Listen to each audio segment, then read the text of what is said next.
Sa karagdagang kaalaman nila mama, sir. Sige po mga kasama, magsalita po kayo. Balik ko lang din sa mediation namin noon. Kasi pangalan abogado si Atty. Tony Riva. Kasi nung mediation, kaharap si Atty. Yung tsaka yung abogado ng PNR. Kasama ko sa mediation noon eh. Atty. Javier.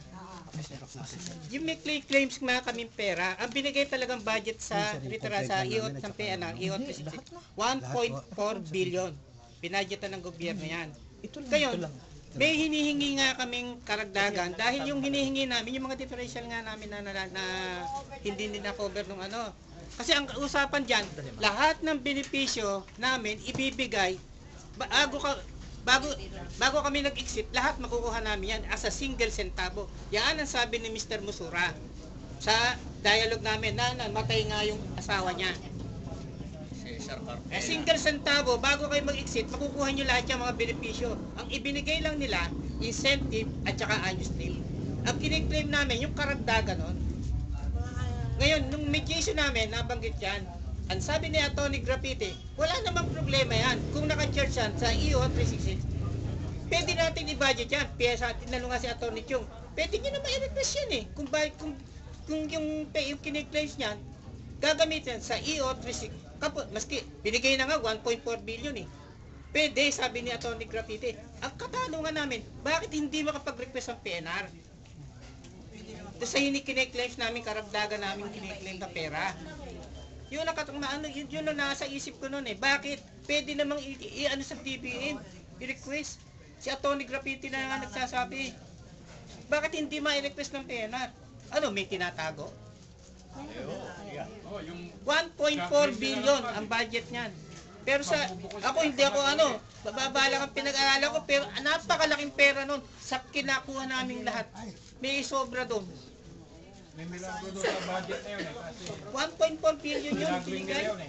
Pag na-audit nyo yun, hindi tayo nabayaran. Yun ang katanungan ko nung bakit hindi makapag-request ang PNR sa hinihingi kiniklaim namin karagdagang benepisyo namin? Pwede pala mag-request. Pwede. Harap ako doon mismo eh. Ado si Atty. Oliva. Tsaka tinatanong ni Atty. Oliva dyan, sa mediation namin, saan ba talaga Atty. yung napunta yung mga hinuhulog nilang mga sinasabi nito sa GSIs nilang premium, sa withholding tax, sa PhilHealth? Saan ba napunta itong pera to? Dahil yan, binayaran na ng TBM. Saan napunta yun? Sino po yung tumata yung Pau lawyer nyo? Sino po yung provincial? Yung public attorney? Attorney Olivero. Ano po first name? Well, Ano pangalan mo? Si Olivero?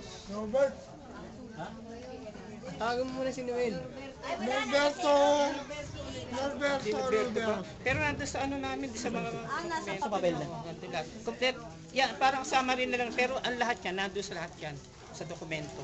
Opo, kasi para at least may direct din kami makausap yung lawyer pag nagkakarapan yung Ang inaano nga lang namin, pwede naman mag-i-request ng pera para pambayad sa amin. Ba't hindi nila ma-i-request? Tinatago nga po sila kaya.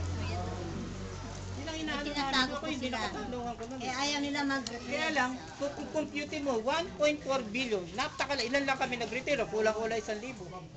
Eh hindi naman napakalalaki naman kasi mga karamihan yan, tinanggal nga, puro bago, mga bata eh. Magkano lang nakuha?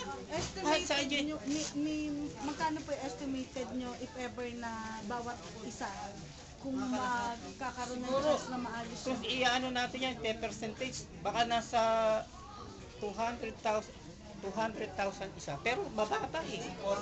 Conforme sa length of service mo eh. Eh karamihan na nagretiro, ang isa pang masakit dito, yung pinagretiro nilang iba, alanganin na yung edad, hindi na pwedeng pumasok sa ibang pagawaan. Kaya yan, nakatambay sila. Iba, nahiwalay ng asawa. Sirang pamilya. Paano nga hindi na makakapasok dahil alanganin ng edad nila? Tapos anak ko pa sa GSIs, ko dahil kinapik lahat yan. Mga utang, lahat, pagsulong, kinapik lahat. Sobra-sobra pangakapik eh. Ako nga nagre-refund, ayaw ibigay eh. Nawawala daw eh. Ganun nangyayari sa amin. Yan sigurado pag pumunta kayo sa management, ang sasabihin sa inyo, sigurado, nabayaran na namin lahat yan. Ang hinihingi na, sige, totoo, nabayaran kami, incentive. Kasi may mga voucher yan eh. Incentive tsaka ayos din. Ang hinihingi namin karagdagan, nasaan yung budget nun? Kakitaan nyo kami ng tao na bayaran nyo. Nasa kanila papel eh. Kiniklaim namin, may copies eh. Asan? Yun na dapat hingin nyo kung sakali po. Kung totoong binayaran nyo, asan? Sigurado yan, sasabihin sa inyo, binayaran na kami. Kasi yun ang huling sagot nila sa ombudsman. Nabayaran na raw kami lahat. Wala na daw utang. Wala na raw utang. Eh paano yung kiniklaim namin? Nandyan, yun nga, nakaan sa ombudsman. Yung kiniklaim sa amin pera.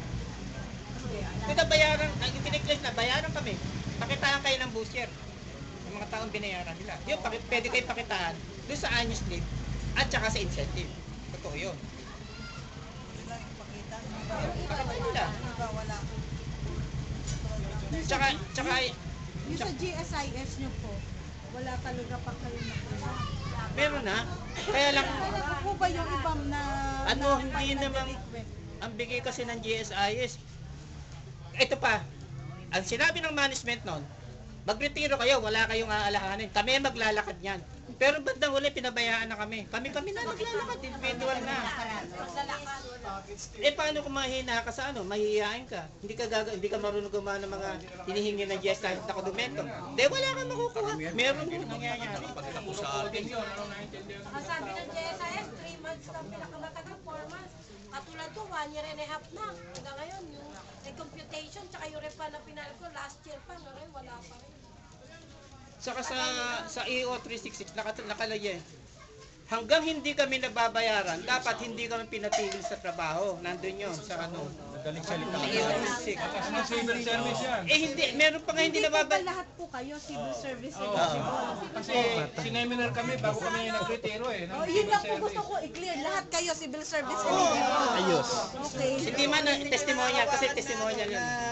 Yung mga pero rin, ng civil kasi wala pang Hindi test po na. malaking tulong po kasi. Oo, conforme sa position. Salary grade kami.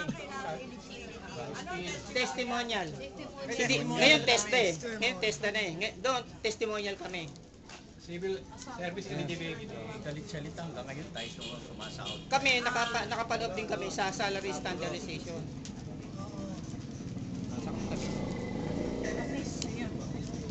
Dami natin pupuntahan Standardization. ngayon. CSC. Siya, panluloko talaga yung ginawa sa amin. Sabi, hindi rin kami pabaya. Maliwanag sa dialogue namin eh. Hindi namin kayo, basta mga kayo, lahat kami, ayusin namin yan. Alam nyo ngayon, lumalapit kami. Ayaw na kami intindihin. Ayaw na nga kami papasukin. Saan? Sa building, sa tutupa, sa opisina. Bad kami. Kami lang po kami. Tatanungin ako sa Ayaw tayo papasukin ni Chong.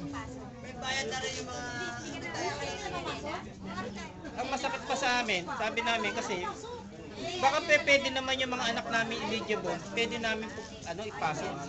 Hindi ka, halos lahat, parang kinalaban kami. Hindi tinanggap sa amin ng mga anak namin, o kami gusto namin balik. Hindi. Ang kinuha nila, mga kamag-anak doon, nila, yung mga retain. Pero ang totoo niyan, yung mga retain niya hanggang ngayon, sa GSI, ban pa rin sila, hindi sila makautang kasi hindi nagbabayad hanggang ngayon. Naungkat yan yung kay Echeverry. Pangalawa PNF sa hindi nagbabayad. Diba?